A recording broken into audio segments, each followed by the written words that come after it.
كان عندي فطيرتين كده جايباهم من الفرن، الولاد مرضيش ياكلوا الباقي بتاعهم.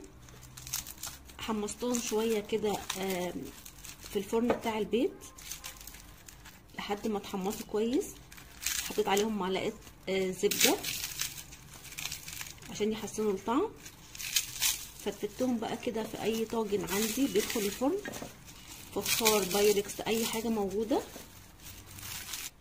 دلوقتي هنشيل الفطير بتاعي على جنب، ومعايا هنا حليب مغلي. هحط فيه معلقه من الزبده،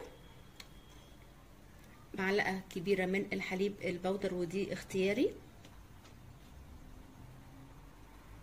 نص ربع دي معيار نص كوبايه من الحليب المكثف. هحط ربعها دلوقتي ونسيب الربع التاني على جنب، ودي اختياري هي كمان. لو حابين نحط سكر مكان الحليب المكثف المحلى مفيش اي مشكله خالص، والسكر حسب الرغبه. دلوقتي هنزل بقى بالخليط بتاعي على الفطير بالشكل ده كده. احلى ام علي في الدنيا في الشتاء اللي احنا فيه ده، في البرد ده بتدي طعم يجنن. هسيب بقى شويه حليب صغيرين خالص زي ما احنا شايفين كده. هدوب فيهم شويه الحليب المكثف المحلى الباقيين، عشان ده اللي هيعمل لي الوش. وطبعا لو عندنا معلقه من القشطه يبقى حلو جدا. رشه بقى من فانيليا الحليب او الفانيليا السايله المتوفر عندنا. وطبعا زي ما قلت لو عندنا قشطه يبقى حلو جدا، بس انا للاسف ما كانش عندي قشطه. دلوقتي بقى هحط باقي الخليط على الوش معايا بالشكل ده كده. هدخلها فرن. انا مسخناه من اول ما ابتديت في الوصفه.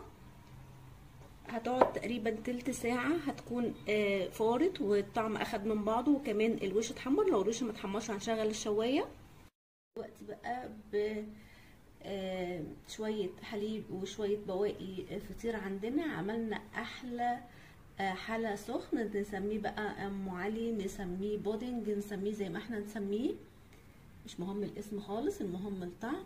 وسقسقة الكراميل دي خطيرة. نشوف بقى الحلا بتاعنا وهو سخن مولع كده بيدفي في البرد اللي احنا فيه ده، يجنن. يا رب وصفة النهارده تكون عجبتكم، واللي جرب الوصفة وتعجبه يا ريت يسيب لي رأيه في كومنت، والأول مرة يشوف قناتي يعمل اشتراك، واللي عجب الفيديو يعمل لايك.